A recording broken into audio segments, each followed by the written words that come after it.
Om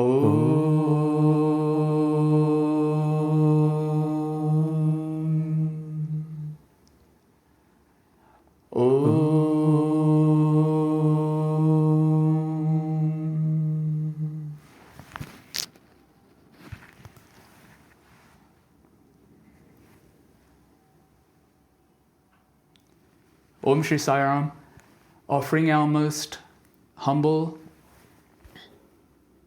loving, and reverential pranams at the divine lotus feet of our beloved Bhagawan.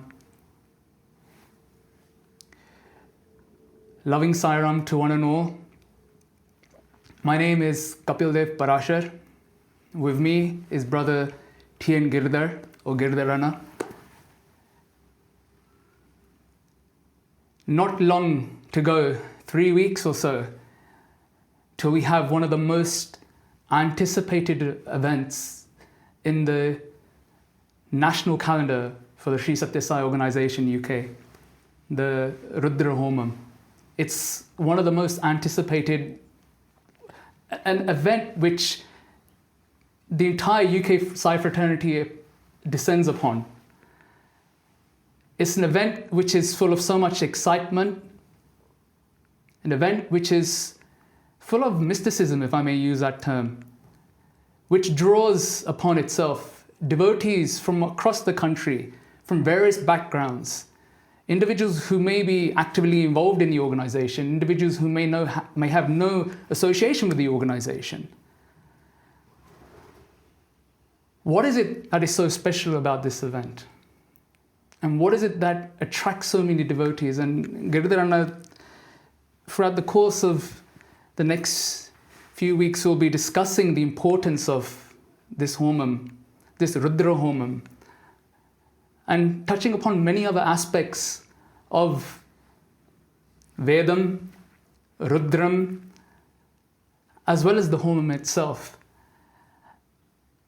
But first and foremost, I want to ask you, if you can please share your thoughts. What is it about Vedam, Vedanta? Why did Swami give so much emphasis to this particular topic? We all know, or most of us would be aware, when in the mid-60s, during the course of Dashera, I believe it was a Vijaya Dashmi discourse, when Swami revealed the purpose of his avataric mission. Veda Poshna, Vidvat Poshna, Dharma Stapana, Bhakta Rakshana. If you can please provide some context behind that. Why is it that so much emphasis was given to Vedam as such? Why so much emphasis given to the Upanishads? And later on, why so much emphasis given to Rudram? Saram. Sairam, offering my loving pranams at the divine lotus feet. A disclaimer up front, Kapil, I am no expert and I'm not really, I'm not sure if I'm qualified to be able to answer the very deep questions that you have asked, but I will make an attempt. I think the first question you asked is, what is the significance of the Vedas? And then about the Upanishads, and then about the Rudram. The Vedas are considered to be the word of God. The Veda and God. So Swami and Veda are not two different things. So the word of God is presented to us in the form of Veda. It is the Vedas are broadly divided into the Karma Kanda and the Jnana Kanda, the two parts to it. The Karma Kanda is something that deals with the rituals and the sacrifices and essentially how we have to conduct our lives. How we have to conduct our lives in a way that helps us achieve the objective of life. So there is a very deep spiritual meaning to it. Mm-hmm. And then the Jnana Kanda is something that gives us the knowledge of the, like you talked about Vedanta, you talked about Upanishads. So it gives us the knowledge that we need to be able to set our goals, to understand what the goal is. So the Karmakanda is like tilling the soil. It's like plowing and preparing the soil. The Jnanakanda is the one which will actually help you to sow the seed and help it to germinate. So is it fair to say that one is related to the practicality of life and one is related to more of a philosophical stream? Correct. So the Karmakanda is what will tell you what you need to do, and the Jnanakanda will give you the knowledge. Like in Bhagavad Gita, Lord Krishna talks about Karma Yoga, Bhakti Yoga and Jnana Yoga. So in a sense, related to the three are these Karma Yoga is the Karma Kanda, the Jnana Yoga is the Jnana Kanda. Now in the Vedas, in between these two, there is something called the Upasana Kanda, which is essentially, Upasana essentially means it's like worship. So that we can relate that to the Bhakti Marga. So Karma Marga, Bhakti Marga and Jnana Marga. In order to attain, and Swami said this, in order to attain the moksha ultimately, attain the purpose of life, man needs to walk all the three paths, the Karma Marga, the Bhakti Marga and the Jnana Marga. So there has to be a balance of all three, essentially. Absolutely. So one will help you get better with the other one. So Karma Kanda in the way Swami has talked about is enter into service, do service. When you do service, you will be better, your devotion towards Swami will improve. And you will also understand better the objective of life. When you look at, and that's what Gautam Buddha, for example, when he looked at the suffering, old age and other things, that is when he asked that question, what exactly is the purpose of life? That is what is Jnana Marga. That question, the introspection is the Jnana Marga. But it's not like you'll start with karma, move to bhakti and jnana. It's a bit of like a iteration. You'll keep going from one to the other and back. So, which is where the Vedas, when Swami talks about the importance of the Vedas, and when he talks about the Veda Poshana and the Vidvat Poshana, Vidvat Poshana is nothing but someone who is practicing these Vedas, someone who is on the path. That Poshana means Swami is saying, I will protect you, I will nurture you, I will support you. That is what. So he's saying, if you embark on that path, then I will support you. That is essentially what it is. So the reason for this whole Veda Poshana and all of that is Swami wants to establish dharma. What is dharma? End of the day, the dharma is nothing but doing what is prescribed in the Vedas. Because Vedas is the ultimate. That's the sacrosanct. So doing what is prescribed in the Vedas is dharma. So if people are learning the Vedas, if people are doing as per the Vedas, then that is dharma stapana. So this whole what we are doing when we are whether it's the Rudra Homam or when we are chanting Vedam in our respective Sai centers, we are probably taking the step 1 or even step 0 in this journey. When you start chanting the Vedas, and that's happened with me personally. I started learning the chanting of these Vedas. Initially, I never thought about what is the meaning and what is the, what else, the sort of the wider significance of this. Just started chanting. And then after a few years, thought about what is the meaning of this one. When you start thinking about the meaning, then you will say, I need to start living that. That is how the dharma sthapana happens. So that's essentially when the spiritual penny drops for us, when we have that Correct. sort of reckoning within us that, okay, where are we going with this process? Where are we taking this? It's interesting you touched upon briefly, the aspect of Veda Poshana, Vidvat Poshana. Is it then fair to say that Veda Poshana serves as the foundation for dharma then? Is that a fair assumption to make? Absolutely. That is exactly why Swami has given so much emphasis and importance to the chanting of Vedas. And that is why Swami started, he said, in that 1965 discourse that you referred to, he talked about the importance of that Veda Saptaha Jnana Yajna.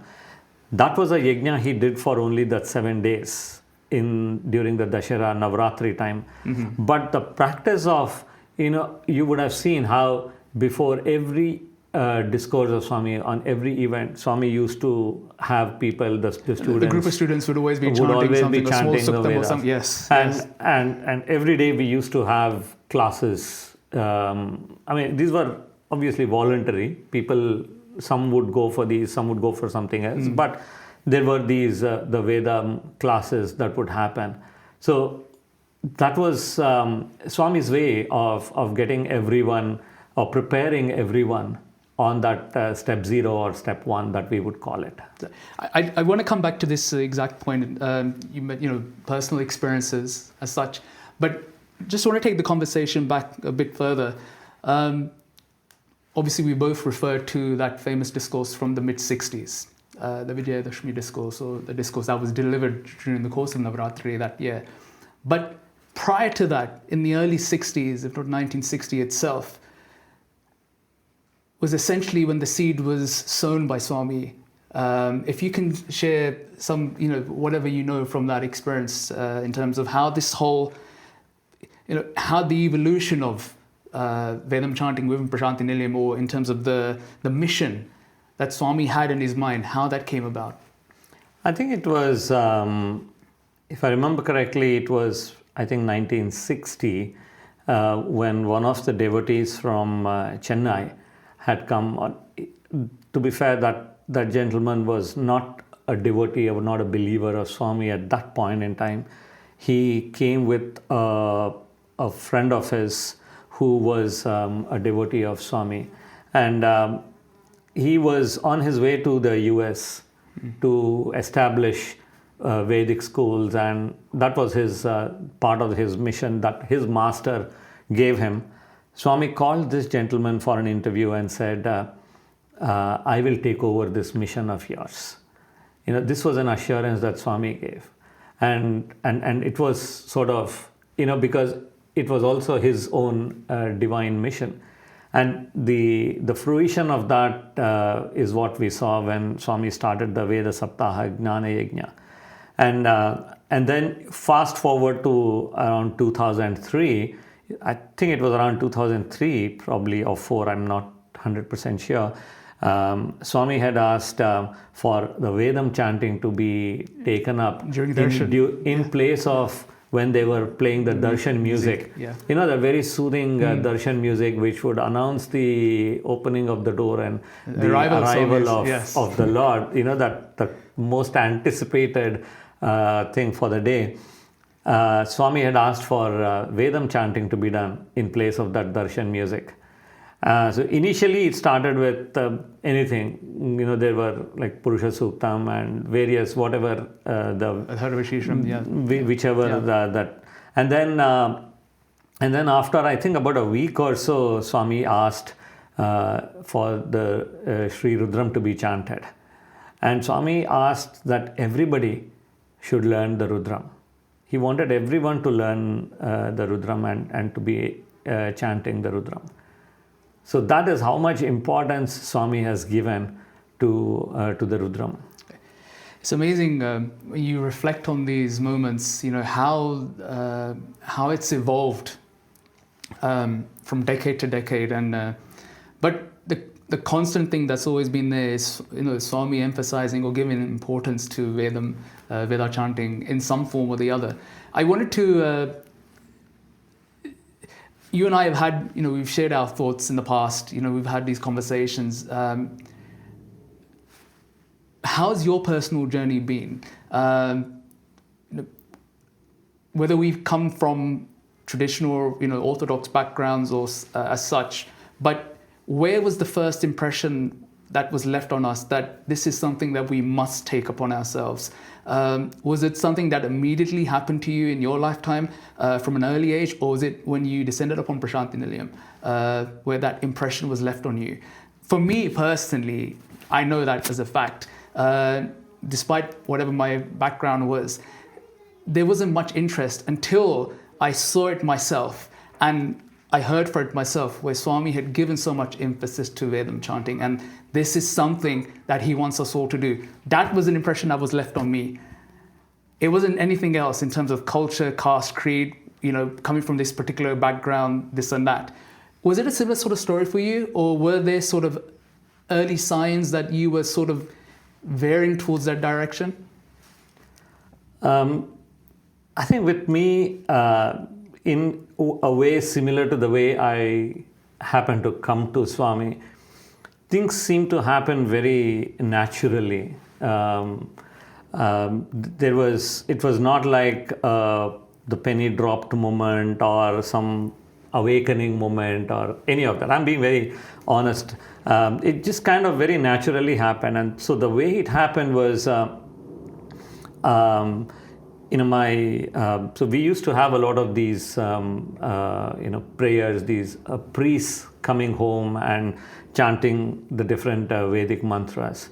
I just liked them. I liked listening to them. And one of those years, in our Sai organization in the Sathya Sai Center, where I was in Visakhapatnam in Vizag, I don't know why they assumed that I knew anything, but they asked me to teach Purusha Suktam to the youth who were interested. This was like part of a summer camp. Of course, they did give me a little bit of advance warning. So I then, because I had to do the teaching, I started practicing and trying to learn it. And they also asked me to do the meaning of that Purusha Suktam. So I started doing both of that. As in learning a little bit of that meaning from a book. I didn't understand the Sanskrit words back then, no understanding of the Sanskrit, the grammar, what it is, none of that at all. Just I had to do this teaching. I was given a task, so I had to prepare. So that is how it started. So I did that for about, I think, a year, that teaching of that Purusha Suktam. And then I happened to join Swami's college. And because I had learned Purusha Suktam by then, one of those days during the summer course, after the morning Suprabhatam, the Vedam group, including the teachers, Ved Narayan sir, and there was one Nanda Gopal sir in Vrindavan. So a lot of them and the students, they were chanting and practicing the Vedam. So I stayed along and I started chanting with them. So they noticed that here's a new boy who is chanting. So they said, come be part of this one. And about 3 days later, I had an opportunity to chant the Vedam in front of Swami just before his discourse during the summer course. And as it happened that day, before we were standing on the side on the stage. And Swami, when he came up on the stage, he came to us. I was standing towards the end, so there would be one person who would be designated to keep their eyes open and look at Swami. So that was me. So I was right in the corner that day. So Swami came and asked me, what are you chanting today? I said, Purusha Suktam, Swami. He just said, Artham Telsa, do you know the meaning of it? I was quiet. Although I was, it was very interesting that for the past 1 year, I was supposedly explaining the meaning. But when Swami asked, I couldn't, I was not trying to be humble or anything. I was completely blank. So I didn't say anything. Swami just walked away. We did the Purusha Suktam, whatever bit, took namaskar and went away.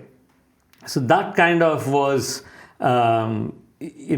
something that really kindled or rekindled my, or boosted my interest in the Vedas. Because of that opportunity, because of that, shall I say, recognition that Swami gave, I think that's where it really started. So from then on, I just started learning, being part of the classes.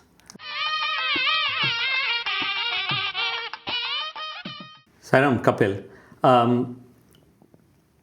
It's interesting you asked me that question about, how I got interested in Veda chanting or learning the Vedas. I mean, of course, I think we don't need a special moment, because Swami has very clearly said everyone should learn the Vedas. Kind of no distinctions made. But what was your that moment, if I may say? Yeah, definitely. I mean, I always look back at this period of life. I think, was it a life-changing moment for me in terms of my spiritual journey? Look, I think it's fair to say both of us, we come from similar sort of backgrounds. Being born into a Brahmin family, albeit one from the north and one from the south. But despite all of that, it wasn't because of that, being born into a particular family, or have a particular culture as such, which actually drew me towards Vedam, Vedanta, Veda chanting. I was oblivious to this. I mean, dare I say it, the culture of Vedanta is more enshrined in the South for whatever reason, historically, from an historical perspective. It's more orthodox in the South compared to the North.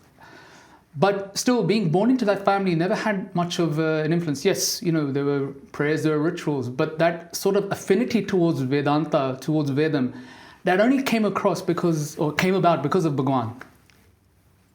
Plain and simple, only because of Swami. And I remember sort of early to 2004, those visits that I made to Parthi, I mean, every visit leaves an impression on you. Every visit, every journey, every trip to Prashanti Nilayam, it's there for a purpose, only he knows. Later on, down the line, the penny will drop, and then that revelation will come about as to why we made that journey.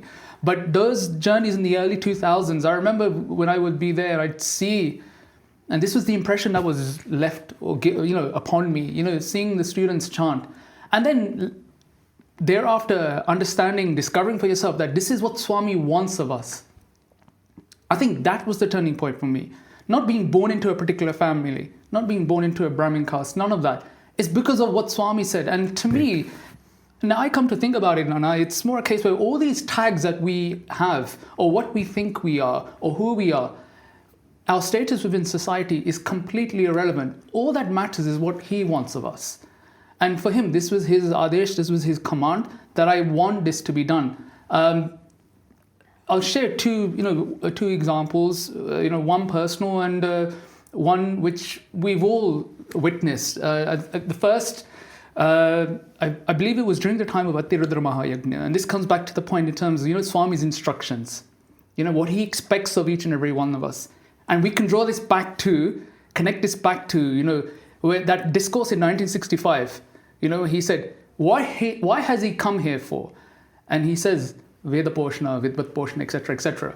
So in that period, 2006, Ati Rudra Maha Yagna, where it's a famous video, I'm sure all of us have seen this, where he calls upon two students, if I may add, two non-Indians. So they're not of that demographic, let alone that culture, let alone that religion, let alone the caste.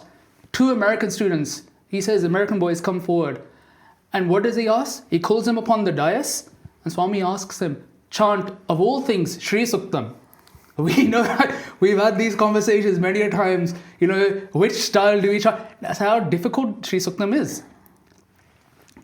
They chant a few verses, a few couplets, and Swami stops them. And then Swami makes that, I think it's a historical statement where he says, and I'm just paraphrasing, from now onwards, it was his desire, it's his wish that every family, every community across the globe should be engaged in this activity of Vedam chanting. I mean, whatever, just think the amount of weightage that Swami has given, the amount of importance that Swami has given to this concept of Vedam chanting.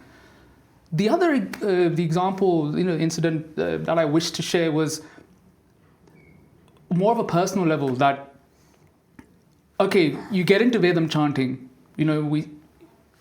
you're part of a group, and I'm sure many of us have experienced this.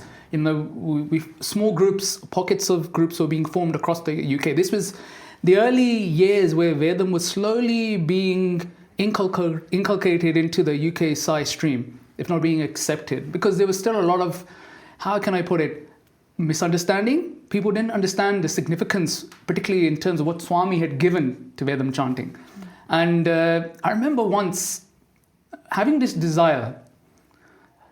I don't know why this desire came about. I was like, Swami, wouldn't it be wonderful if there were a group of us, we could lead a regional event or a national event. There could be a procession, and before the start of the commencement of a massive event, there's a group of us leading a procession with this Vedam chanting.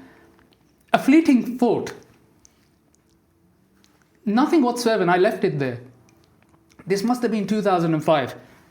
Fast forward a few years, 2007, the third World Youth Conference held in Prashanti Nilayam.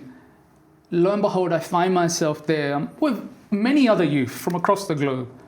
But I find myself there in a group of 10 of us, selected to lead, to be part of the opening procession, his opening procession, leading into Cycle 1-4, where before us, Swami was sat on the dais. The opening day of that World Youth Conference, the third World Youth Conference in 2007, and simple chants, nothing complicated, not even Rudram at that time, just, Narayana Upanishad, Narayana Suktam, Ganapati Dharvishesham, Mantra Pushpam, very simple chants, if we're looking in the context of what Rudram is. And, it got me thinking, and mind you, youth from different parts of the country, Japan, Scotland, England, so the UK, Germany. So a wide representation, as if that to me sort of revealed the universality of Vedam. And Swami said, this is for the masses, this is for everyone, not just for one particular community, not just for one demographic. And it got me thinking that, Swami, what have you done? You've given me something so amazing. It was a desire that I had, a fleeting desire, nothing more. I didn't even have any attachment to it. But you've taken it, Swami, and you've given it to me on another level. Those are just but a few of my experiences. And, I'm forever grateful to Swami because, like I said to one of my brothers many years ago, I said, he is the one who has given us the desire to, first of all, wanting to learn this. Correct. He has blessed us with the talent. And above all, he has blessed us with the time to practice, to learn to practice and cultivate this talent. We are forever grateful to Swami, and I don't know what else to say, but other than thank you to Swami. You're right. And I think, that's the unique thing about what we do in the Sathya Sai organization and the way Swami has sort of guided us. We are not a Veda Pathashala. We are not a Vedic school. We are not focused only on male Brahmins. That's not what it is. In the Sathya Sai organization, we encourage everyone, young and old, man, woman, irrespective of religion. We don't kind of screen them based on a religion and say you're eligible to learn the Vedas. Nothing at all. We want everyone to learn, and that's just what Swami has taught us. That, you're right, is the universality of the Vedic teachings.